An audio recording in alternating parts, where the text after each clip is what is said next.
monde en cette belle journée. Good morning, everyone. On this lovely sunny day, finally some sun. A little bit warmer than usual, too. So we'll start, as usual, by adopting the minutes of the meeting of December 11th. Does anyone wish to make any changes to the minutes of the previous meeting? No? All good? All right. So now we're at point number 2, business arising from previous meetings. I don't see any hands. All right. Oh, Mr. Pennell.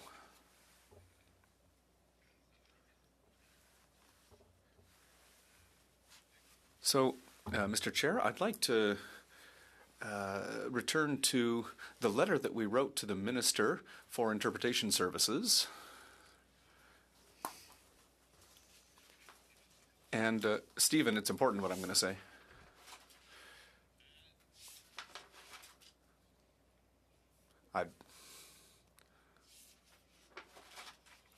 No, but it's important, Stephen.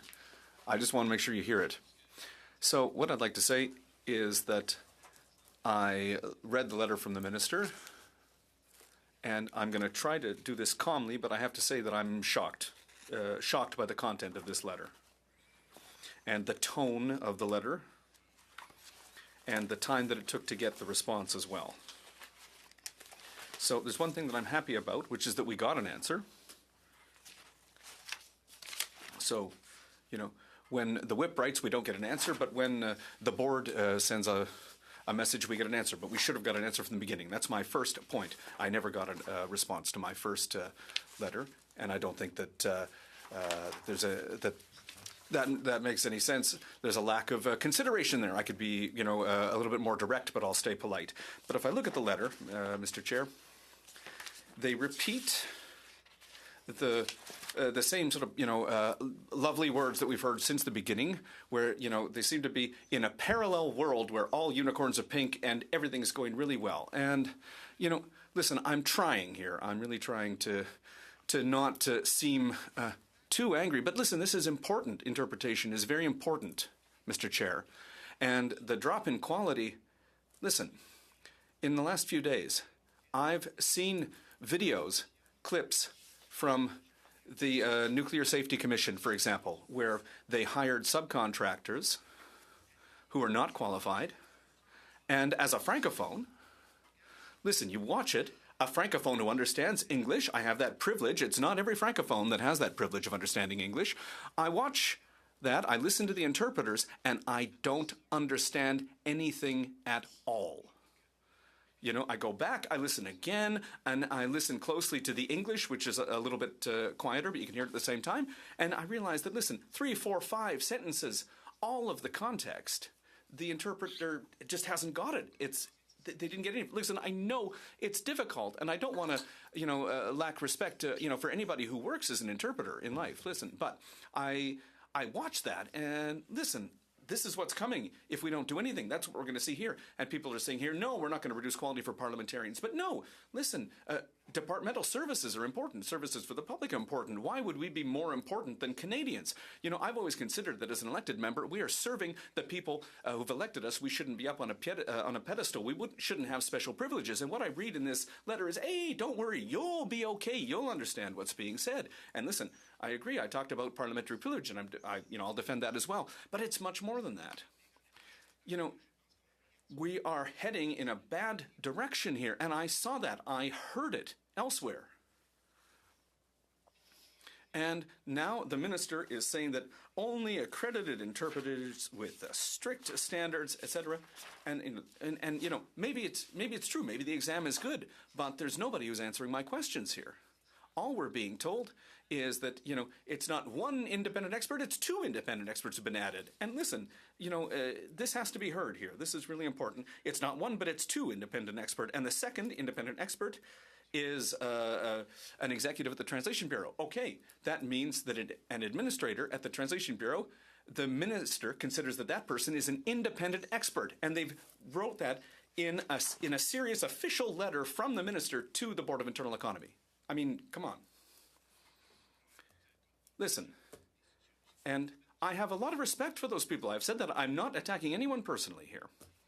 But to be told that the manager, the executive, is independent, I mean, come on, listen, come on. And, it's adding insult to injury. It doesn't make any sense, Mr. Chair. I was shocked. I had to read this letter several times over. And I don't want to lack respect to anyone, including the minister. But listen, we've got to be honest here. It doesn't make any sense that we've got such an insipid letter from the minister. And in the letter, it also says, listen, we're offering a new meeting with our executives. They came. You all remember the brief that we got from them before we were able to question them. And it said absolutely nothing. It was completely empty of any meaning. We ensure quality. It's going to be great. There won't be any problems. Everything's wonderful in the best of all worlds. And who's going to pay at the end of the day? It's going to be Francophones. Listen, I have members, Mr. Chair, who have to deal with situations every day. They don't speak English. How many Anglophones don't speak French here on the Hill? But, there's a lot of them. And listen, I understand that learning a language is difficult, but I have members who don't speak English in my party. They understand some of the meaning, but, to get the subtleties, to be able to take, a detailed political position, you have to understand the subtleties of language. And I have the example of one of my members who gave me an example. His committee is suspended, and this is what Francophones deal with every day in Parliament. I'm sharing things that happen. The committee is suspended because, there's a little issue the parties want to negotiate. So the vice chairs and the chair and the parliamentary secretary go into a corner, have a huddle, and then it's all in English. Super fast. And then my Francophone member looks at that. And then at the end, it's a good thing that, committees need the votes block, the block's vote rather right now. They turn to her and they say, listen, what do you think? And she's like, well, listen, I haven't understood anything that you've said. Say it again in my language. So, listen, I'm not sure if you were there last Friday, but we had a debate in the House of Commons on the standing orders. And that's one thing that we proposed, to ensure that there's interpretation when committees are suspended. And, it's not to make things difficult or to make things expensive. It's to ensure that rights are respected. We're supposed to have 2 official languages here. And we need to make sure they're respected. Listen, I just want to make sure I understand that there be interpretation when committees are suspended. Yes, it's one of the requests that we made last Friday. I'm saying that in a context where what does that mean? I'm not sure what you mean by that. Well, the committee is suspended. Let's say, the chair of the committee, public safety says, listen, there seems to be some differences of opinion between the parties. We're going to suspend for 5 minutes. They suspend, and the parties meet and we chat. And people don't know that, but that happens all the time in committees, right? And I have members who don't speak English. So this is a situation that we had to deal with recently at a committee. And so what did you propose on Friday with regard to that? It was to ensure that there's interpretation when members speak on the sidelines.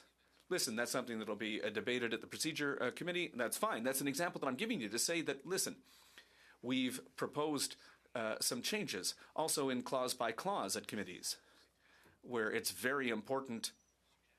We've suggested that the interpreters be on site because when they're off site, there are problems, including with the delay and transitions. And, we miss, entire sentences. It's not as I was saying, listen, I want something that's nice. I want to understand what's happening. And I'm a parliamentarian. So I'm giving you these examples to say that, listen, here, the minister has replied to say that, listen, everything's fine. Don't worry about it. Come on. And I'll continue. I'm trying not to take up too much time, but I have a lot of things to say about this. So they say that these 2 independent experts, that the senior executive of the Translation Bureau is independent. That's really quite an interesting concept. And the other independent expert, he doesn't decide at the end of the time, but he has 50% of the vote. 50% of the vote. That raises a real issue, and I'll continue. I asked at the beginning of December,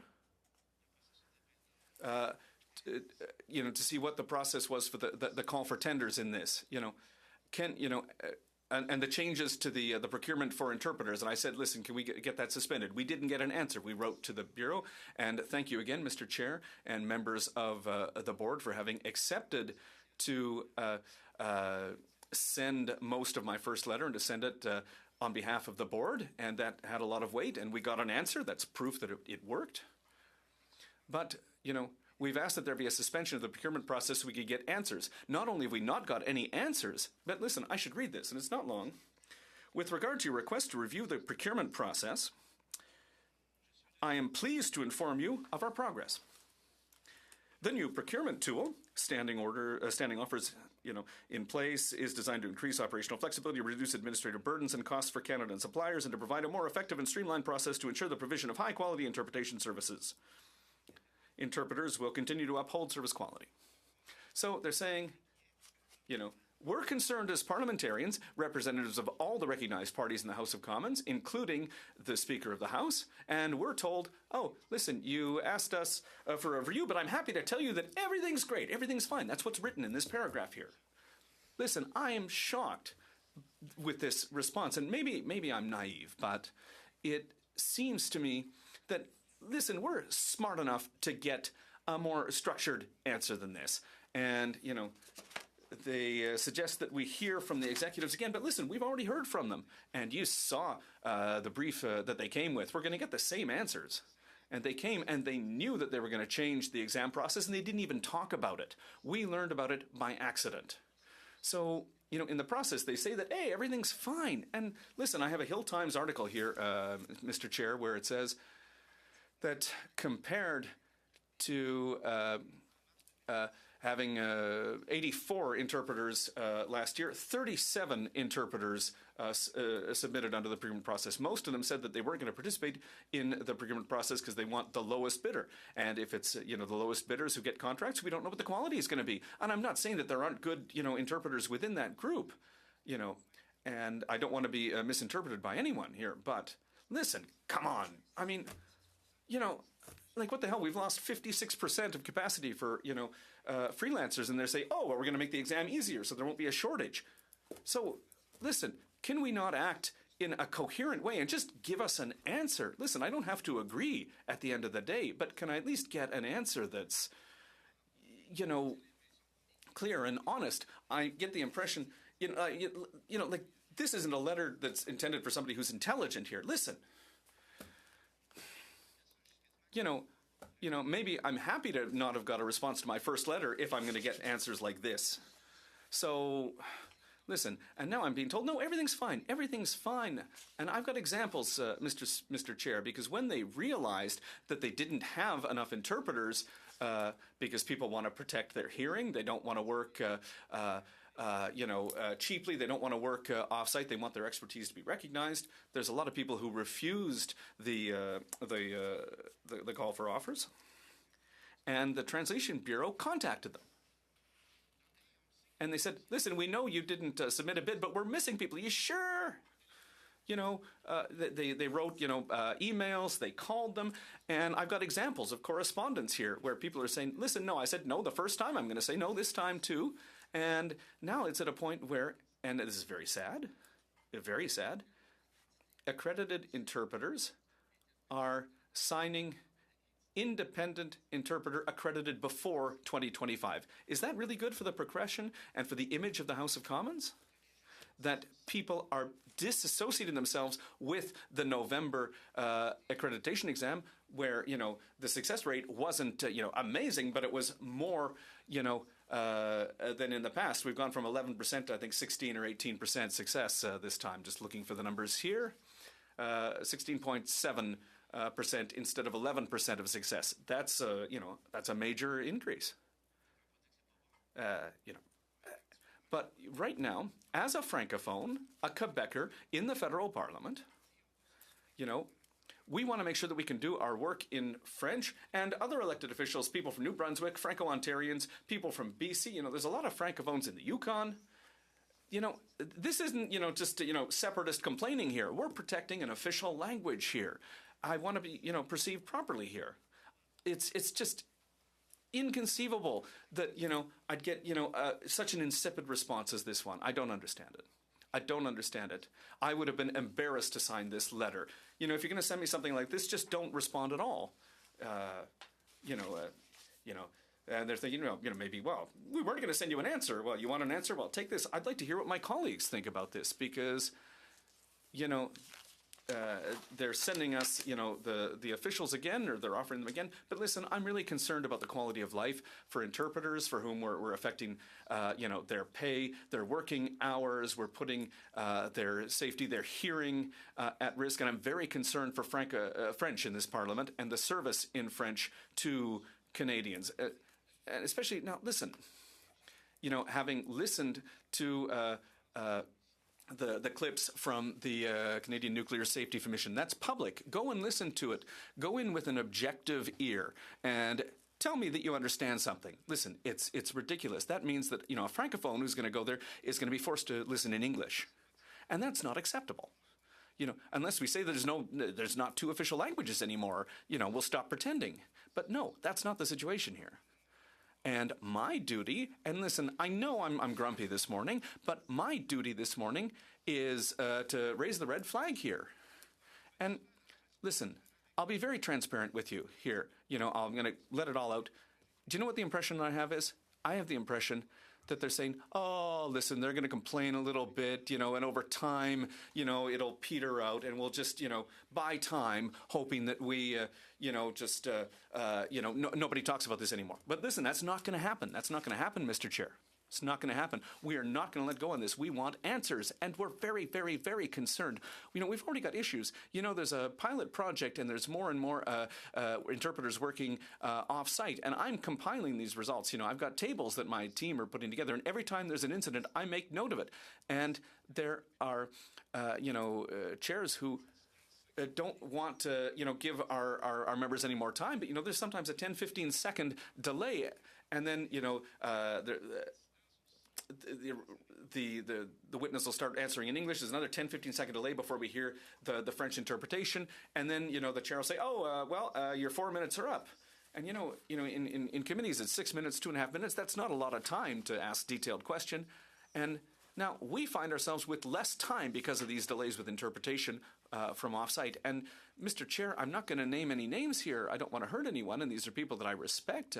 But what I saw recently is that there are a number of members from the government side who, at those committee meetings, and if you want details, I can certainly discuss that in private, but there are francophones from Quebec who see the delays in interpretation and say that, listen, no, I'm going to speak English to not lose any time. And, come on, listen, I understand the logic to say, listen, I don't want to lose my time, so I'm going to speak in English. But that's the slippery slope here of assimilation, and that's always how assimilation works. Look at the evolution of the use of French in the provinces outside of Quebec, and even in Quebec in the Montreal area. That's what's happening. You don't realize it's happening, but it's happening. And myself, sometimes I chat with my colleagues, and my colleagues don't speak French. I really like my two colleagues, the whips, but they don't speak French, either one of them. I have to speak English to them. And, I've got no choice, But, in official meetings, can we not ensure that our language is respected? So I think that we're at a point now where we need to ask the minister to come and answer our questions, Mr. Chair.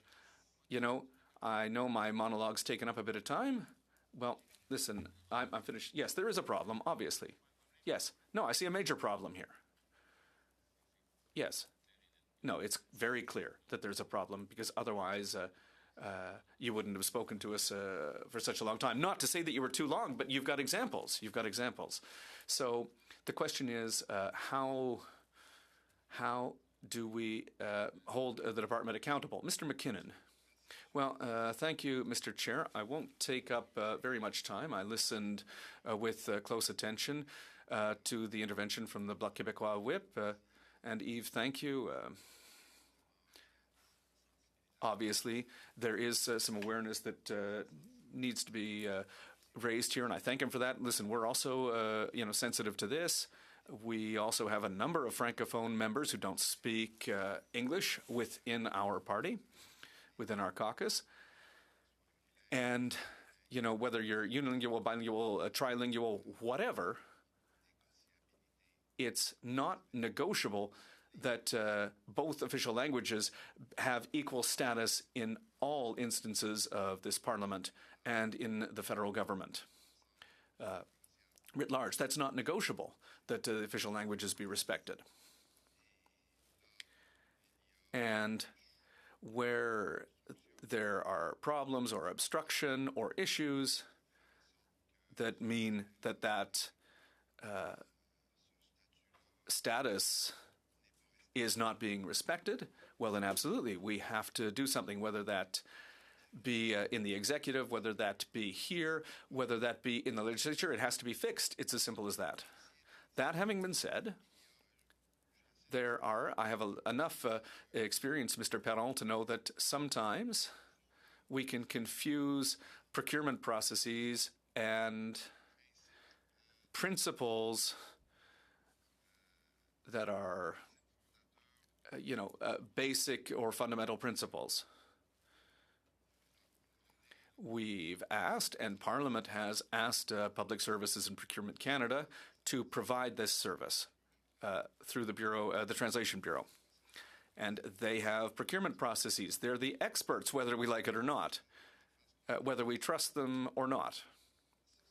They are the experts in this field for the government, for the federal government. I think that they do their work, and for having met with them and for having worked alongside them, I know to what extent they are proud of the work that they do, and they obviously try to meet and honor the goals and the needs that are set by their clients, in this case, Parliament.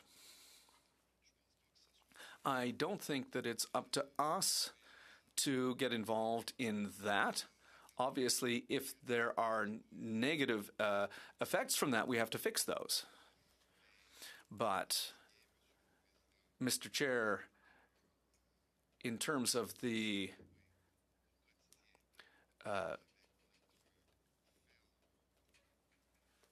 renewing our firm determination to ensure that official languages are respected in committees, in meetings of this Parliament, and maybe also to consider the addition of services, clause by clause or on the sidelines of meetings, as Mr. Perron has suggested. We're open to all of Mr. Perron's suggestions. And I think that those are useful suggestions. We get the same feedback from our members. So I think that there is some agreement on that, and I think, Mr. Chair, that we would be able to ask the administration to look at how interpretation services could be improved so that, we can, color outside the lines a little bit in terms of the services that are offered. In terms of the procurement process, I'm a little bit more reticent. And I'd like to better understand the issues which have been raised. So on that, maybe there's a little bit more work to be done between the administration of the House and PSPC. But in terms of the underlying principles that have been set out by Mr. Perron, we, in the Liberal Party, in the government, we are very interested in working on that.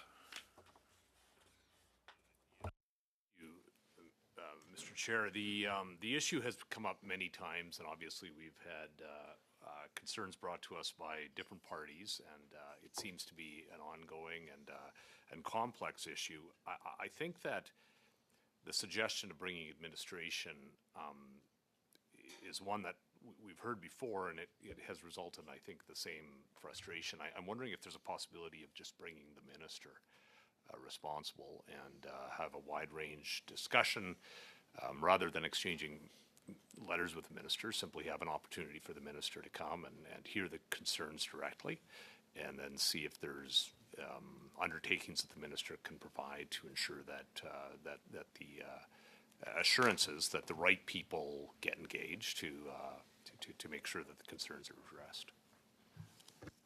And so that's a proposal that the minister come. What I would add to that is that I think it's. I hear what Mr. Perron was saying, and he's pointing generally to some examples, but it might be a good idea to be able to present to the minister, if the minister is invited, some very concrete examples. So because I understand that there's a problem, but I always come down to the need. That's how I understand better, is to have a concrete example that we can latch onto. Like Mr. Perron was referring to a hearing. I think it was an energy board or nuclear board, and I'd like to hear how garbled or difficult it is to understand the French translation, and I think it would be useful to present an example like that, plus many others. Mr. Perron suggests that he's been documenting, or his party's been documenting concrete examples. It would be instructive and a good way of engaging a discussion to have those examples put forth to whoever is appearing, because otherwise I think, from my point of view, we're speaking in generalities, and when you speak in generalities, it's very easy for somebody to bat them away with other generalities, which is what seems to be happening. So anyway, but the question is, do we invite the minister? That's I think what's on the floor here. Mr. McKinnon? Sure. Okay. We agree. Mais ce que je suggérais, Monsieur Perron. But what I would suggest, Mr. Perron, is that you come well armed with good examples. Yes, I would just like to react to that. Thank you very much for that openness. And don't worry, I'll do this. I'll do my homework. I'll come with documentation. But what I wanted to raise is the appearance of insouciance here. When we already have some issues with quality. And listen, I'm a constructive person. Just so that we're clear, and just to put some context on what I said this morning as I was reacting to that letter, but I'm constructive. And listen, we want to work and look at what we can do to improve things. But at the same time, we need to get adult responses. And I'd just like to say to Mr. McKinnon that I also have a lot of respect for the people at the Translation Bureau. And I'm very aware that they are, working under a mandate. But it seems like right now the mandate is that things cost a little bit less with a little bit of insouciance. And I hope that's just an impression. And I hope that, by speaking, of our experience and, speaking about, for example, distance interpretation and other issues, I hope that that will lead the House to see that if we want to reduce costs, there are other places to reduce costs. And, this is, an essential, principle here. And I thank my colleagues, though, for recognizing the importance of both official languages. So thank you very much for accepting to invite the minister. And thank you, Mr. Chair. Thank you. If there's nothing else on that point or under business arising from previous meetings, can we move on to point number 3, quarterly financial report for the third quarter of 2025-2026. And I would invite Mr. Saint-Georges and Ms. Cote to come to the table.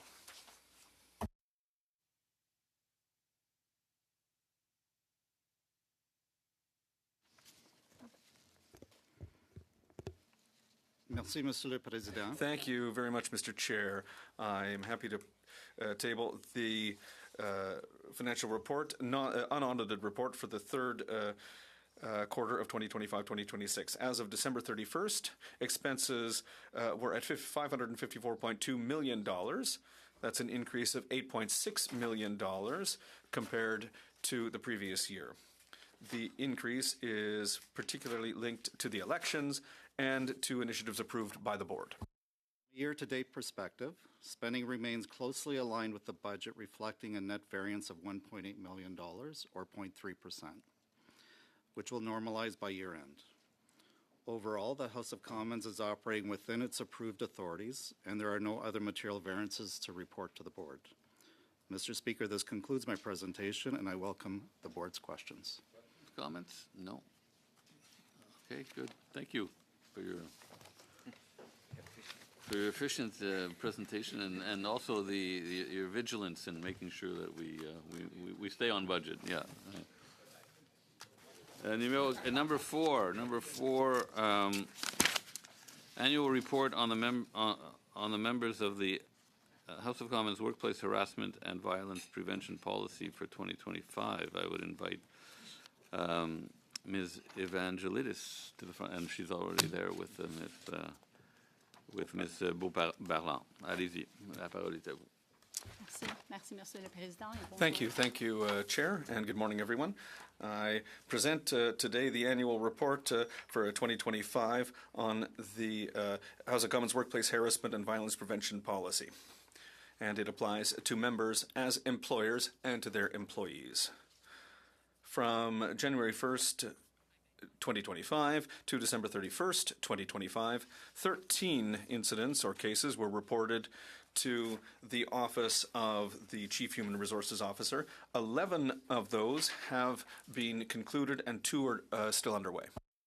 Details the training and awareness activities related to this policy framework to further support members in their role as employers and promote healthy and a safe workplace for all. We're continually reviewing our awareness training and implementing preventative measures to maintain a safe and healthy work environment for all. We're happy to answer any questions you may have. Questions, comments? Oui, Monsieur Perron. Mr. Perron. Thank you very much for that brief presentation. I read the report with great attention, and it seems to be a really good performance, I want to say. I find this very positive. That the fact that almost all cases, were dealt with outside of an arbitration process. Well, that's a sign that sometimes, things can work. It looks like things are working very well, and it's important in the current context where things are polarized and members of Parliament and their teams are under a lot of pressure, and then there's things that happen on social media, for example. Sometimes people lack judgment in their personal attacks, etc. It's encouraging to see that as employers overall we're performing well. I just wanted to say bravo, thank you. I was happy to read this. Well, thank you, because it takes you, to have good numbers like this. So thank you. Ms. Kayabaga. Thank you, Chair. Just through you, I'd like to thank you for the work that you've done. I think it's important that our employees be able to work in an environment where they feel that they have the support that they need, and it's important that if there are cases that are raised, that there are structures that are in place to be able to help our members and our employees have a workplace that is healthy and safe, and to be able to deal with those cases in a reasonable amount of time. So I'd really like to thank you for all the work that's been done, and also, for encouraging us to be aware of new things that we have to learn when we, do our work, and to make sure that we're up to date with our training. It's very important. It's very important for the health and well-being of our employees. So, thank you very much for your work. All right, that's very positive. If there are no other questions and comments, we can move to point number 5. And now we're getting into, something really concrete here. We're talking about charging stations. This is really, day-to-day bread and butter. And so I would invite Mr. Dicaire, the Chief Information Officer at PSPC, and Jennifer Garrett, Assistant Deputy Minister. It's a pleasure to see you again, Ms. Garrett.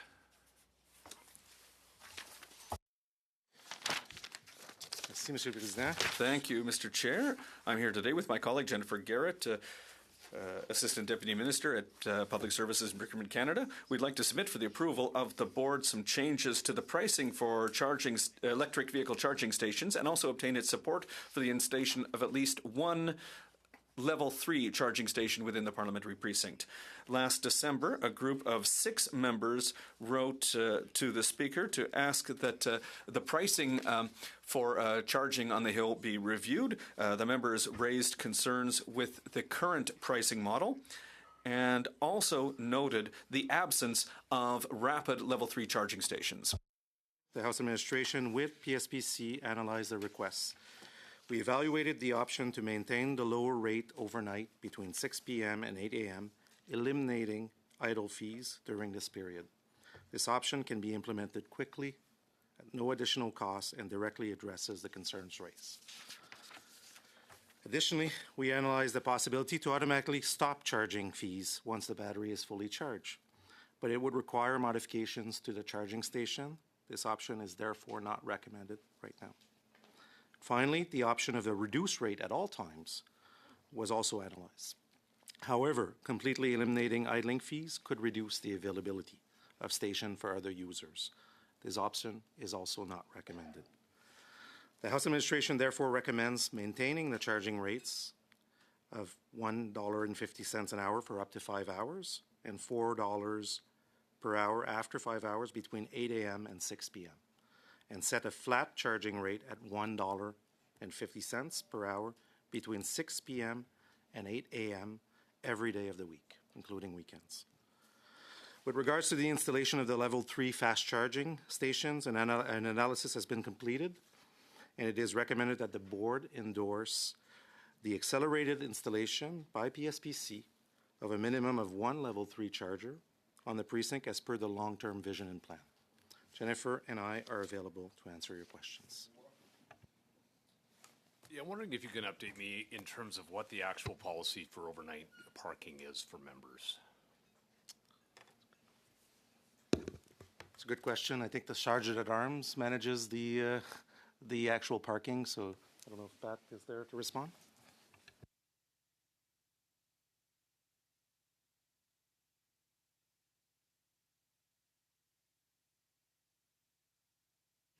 Hi, I want to be clear, so I'm going to have to come back to the board with the answer to that, sir.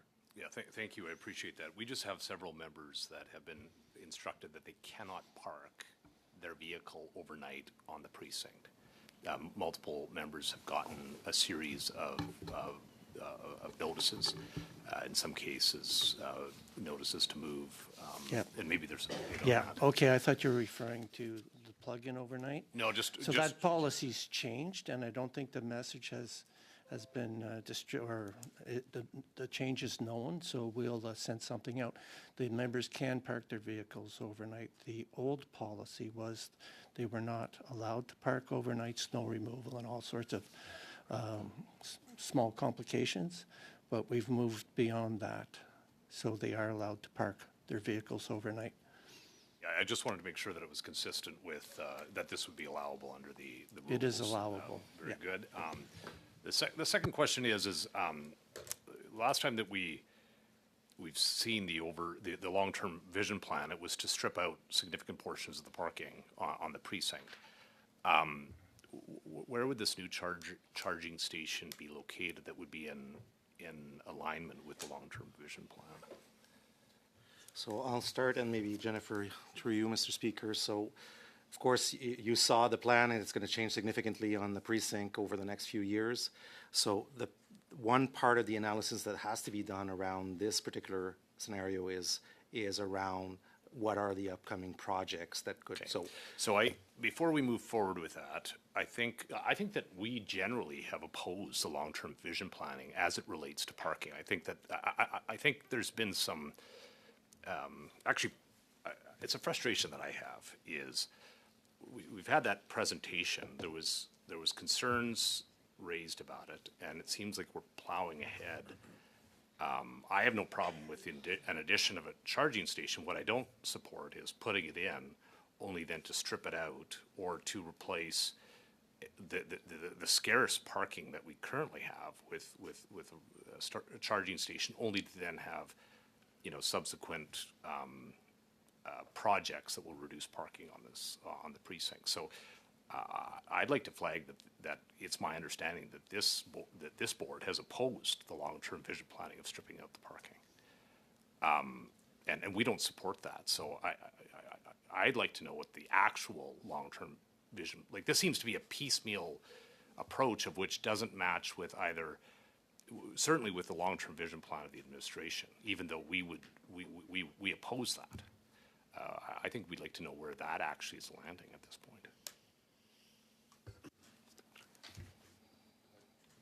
Thank you for the question. So we have the same, rest assured, we have the same concerns. One of the reasons why we're not here today to dictate where we would put that level 3 charger is we need to work with the administration to make sure the investment stays permanent. I will say that there's a difference between parking reductions and the application of EV stations within the precinct.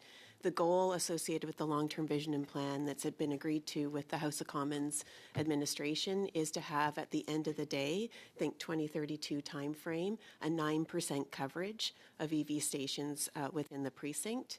And rest assured, at this time, we will be bringing projects forward and bringing those parking implications forward as those projects come forward. It's not piecemeal. Our goal is when we bring a project online and we have to take parking away, our goal always is to try and find parking, maybe not in as close proximity as what you might need, because there is a parking debt of parking in the Ottawa downtown right now. Both private and public sector are feeling that pain. But as an example, we could not rehabilitate Confederation, which is a building in great need of rehabilitation, is targeted to go under rehabilitation in the mid-2030s timeframe. We will need to, as an example, take some parking away for that. So that's not the best spot to put a permanent level 3 charger in, because it would be coming offline. And at the same time, until we know more details of how that rehabilitation is going to execute and what the laydown requirements are, we won't know that until we get further on in the project planning. But it is our intent to always maintain parking at a minimum for parliamentarians.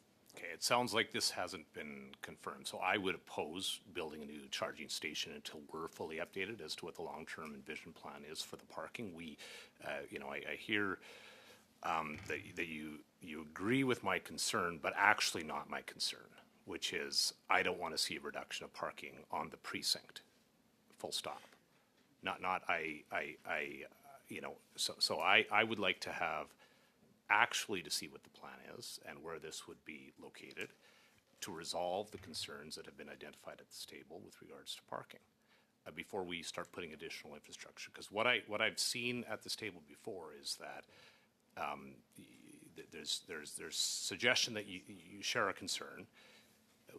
The administration goes off and makes a plan, establishes an infrastructure, then sets into place permanence of which we haven't agreed to. So I want to say I am not agreeing to that portion of the plan at this point until we see some clarity on the long-term parking. Thank you very much, and thank you for this, coming back to us on this. And I believe it was Mr. Perron who had originally voiced some concerns on this. And I think that first recommendation addresses the core point that he had, which is that for people to charge, some people might not find an available spot that doesn't come available till maybe like 6 or 7 p.m., so they end up plugging it in, but it's done charging by midnight, but then that new rate kicks in afterwards. So I think that that first recommendation really addressed that. So thank you for coming back so quickly on that. I actually think that it's a really good idea to move fast with those level 3s chargers. And to satisfy Mr. Workington's point, perhaps you could just take one of the level 2s and replace that. Remove a level 2 and put you can't put it in the same spot. No, I understand that it requires an increase in the infrastructure. But I mean, I just meant from a physical perspective of utilizing a spot that's currently used for a level 2 charger. If the necessary upgrades were done, just use that same spot, but for a level 3 instead. So therefore, I think Mr. Workington's point of not taking away any more spots for EV charging would be satisfied because it's just the same overall number of spots. But either way, I don't even. I'm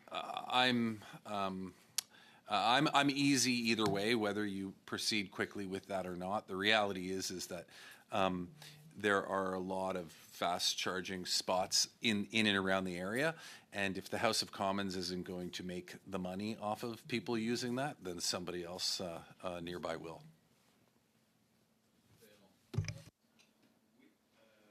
Merci, Monsieur le Président. Yes, thank you, Chair, and thank you for the presentation. Thank you for the quick answer as well. I just have one little question, and maybe it might reassure Mr. Workington. When we say a group of 6 members, is what happened at the beginning. I thought that I explained this to the board at the time, and yes, I brought this letter, which was signed by 6 Liberal MPs, ironically, because a Liberal MP was asking members of my caucus about this, gave me a caucus, and we had a meeting of the board that came up very quickly, and I felt like that was a good moment to bring it up, and I spoke with it with my caucus, and when I brought it up, I said, there's 6 members, but there could be more signatures than this if we really took the time to circulate that, which I didn't do because I'd gotten it the night before. So that explains the small number of members, so maybe for Mr. Workington that might make a difference, but very clearly, just within the Bloc Québécois caucus, we have about, 10, 12 members who have electric cars who would agree with this and others who would agree to support this. So I think that a majority of members would be happy to have faster chargers.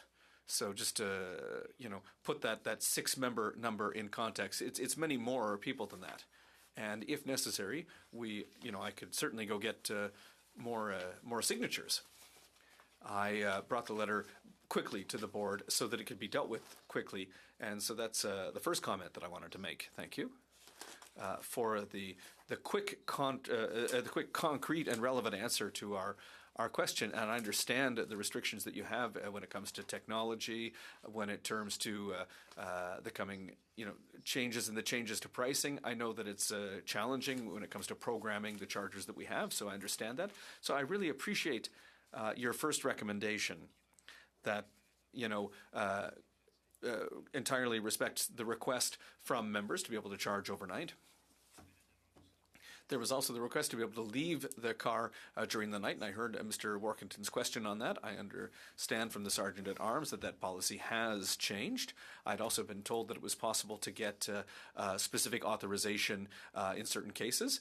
And I recommend that everyone leave their car overnight, after the Christmas party, for example. I think that's a good idea. I think we have to be able to leave our cars, nights like that. It's a reasonable, necessary, smart thing to do. But in terms of the second proposal, well, listen, I would have gone further, and we've already talked about this. Why not, at least one? Listen, I understand that electric infrastructure requires a lot of work, and we have dated infrastructure. I understand also that we're, in transition, that other work is coming up, but I hope we could have at least one and, hopefully more than one. And maybe in terms of the feasibility, you could speak to this. I also had the idea of using the current spaces, and, you've said it's not possible, but could we not add at least one level 3 charger, without cutting the current traditional parking spaces that are available? Is that something that you could maybe put into your plan or your toolkit? Because listen, I understand, what Mr. Workington's saying. Sometimes, when we get here a little bit later to Parliament, it can be really hard to find a parking space on certain days. There are a lot of people who park here, so I understand Mr. Workington's concern. He wants his members to be able to park, and our schedules are, very busy and variable. We don't often have 20 minutes to find a parking spot. So I understand what Chris has said here. But listen, I believe in rapid charging. And I think that, if you can put in some rapid charging stations, that's going to make life easier for a number of members. So if we could add the requirement of not restricting current parking, I'd like to hear your thoughts on that. Thank you very much, Chair, Mr. Perron. That's an idea that we can certainly look at. As my colleague Jennifer has said, the House administration verified, first of all, if we could just convert a level 2 to a level 3 charging station. It's not possible because of the infrastructure that's required. But in the analysis of the location for that, we could look at that proposal. We haven't done that analysis yet, if it's the will of the board. Well, I would formally move that then, Chair. I think we all agree with the new pricing plan. I think there's consensus on that. In terms of the installation of an additional level 3 charging station, well, we'll wait to see what you'll suggest in the context of a wider parking plan. Will you come back to us? If I may, Mr. Chair, I would just add, in terms of what we're passing today, without limiting current parking spaces. So if it's not possible, it won't happen, and I think that would meet Mr. Workington's needs. In parking or change as it moves forward. If somebody says it's not going to impact any of the parking down like today, that's not my concern. My issue is what does it look like, in the future? And it's not that a lot of members actually park on the hill that I'm aware of. It's actually the staff that find it impossible to find parking, especially already, especially in the winter. It's a real challenge to get to work, and so I'm concerned about staff parking. This place isn't shrinking; it's growing, and I'm very concerned about what we have had presented in the past, and I just don't want to piecemeal this yet onto this and locking us into a future of which we haven't agreed to. So I think that if there is this parking plan that will resolve all of our concerns, we'll meet again in a couple of few weeks, and we'd be happy to take a look at that and see exactly where you're going to stick it. Let's proceed with getting the rates in place, and a few weeks down the road, we'll get the plan. We'll see if that meets with our concerns, and then we'll move on. Okay,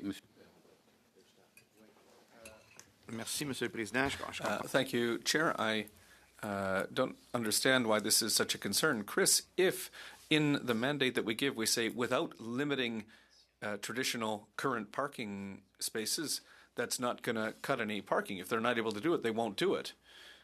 So when you talk about having a long-term vision and you want to know where we're going with other work that's complementary, well, listen, that's, there's another 10 years of work, and we have members who have electric cars. It would make a lot of people's lives easier to have level 3 charging stations.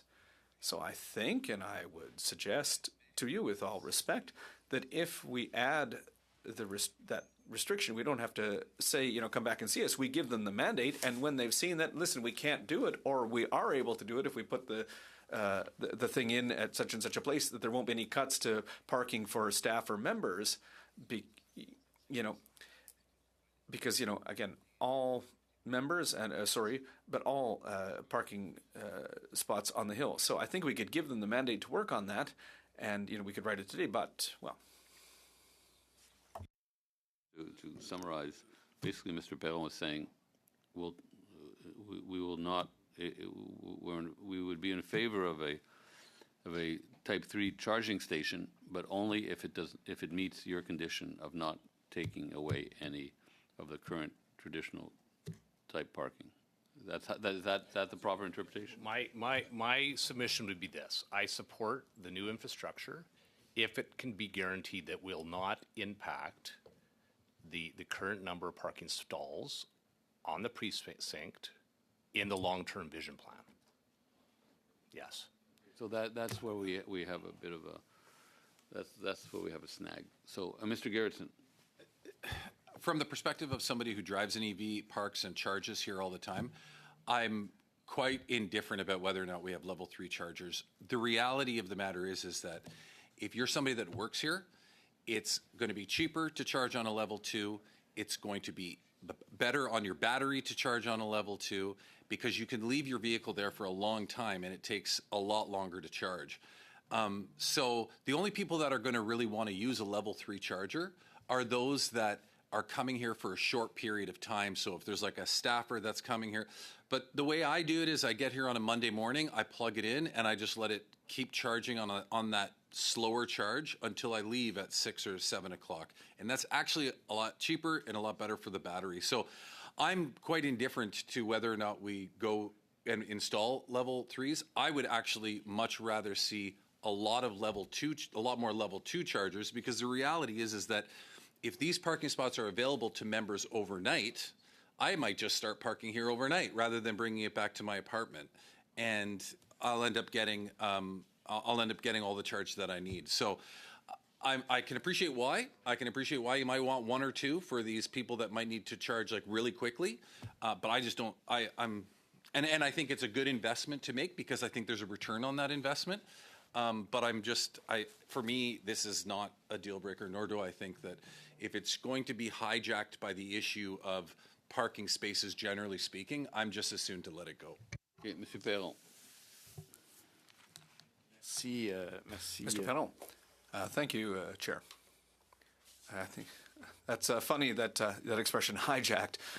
But listen, I feel like we're getting away from the heart of the debate here. If we're starting to talk about, listen, I also have an electric car and I can charge at my apartment, so I don't need to charge here. So I don't care. Listen, that's another debate. The proposal is a general proposal here for members in general, for employees in general as well. There's a lot of people who have electric cars now. Mr. Garrettson prefers to charge slowly, and that's good for him. His battery will last longer. For others, they might have other issues. They might have somebody who's, coming for a shorter amount of time to Parliament, or who doesn't want to leave their car there all day and just wants to leave it for 2 hours. Rapid charging stations allow more people to charge without monopolizing the charging space. And Mr. Workington should also realize that a rapid charging station, more cars are going to use it in the same amount of time compared to a level 2 charging station. So it takes up fewer parking spaces over the long term. And even in future projects, I understand there's no consensus here. I don't understand why, Mr. Chair. I would have added without limiting current parking spaces, but apparently that's not going to work. Well, I think we've discussed this from all sides, and the conclusion that I have from this is that we agree with the new pricing plan. But in terms of a level 3 charging station, we're going to have to wait until we have a wider ranging discussion on the long-term parking plan. So... Right, yeah. So, si ça va, on peut passer au... So if that's all right, we could move in camera and come back for the last 2 points on our agenda, and we should be able to finish early.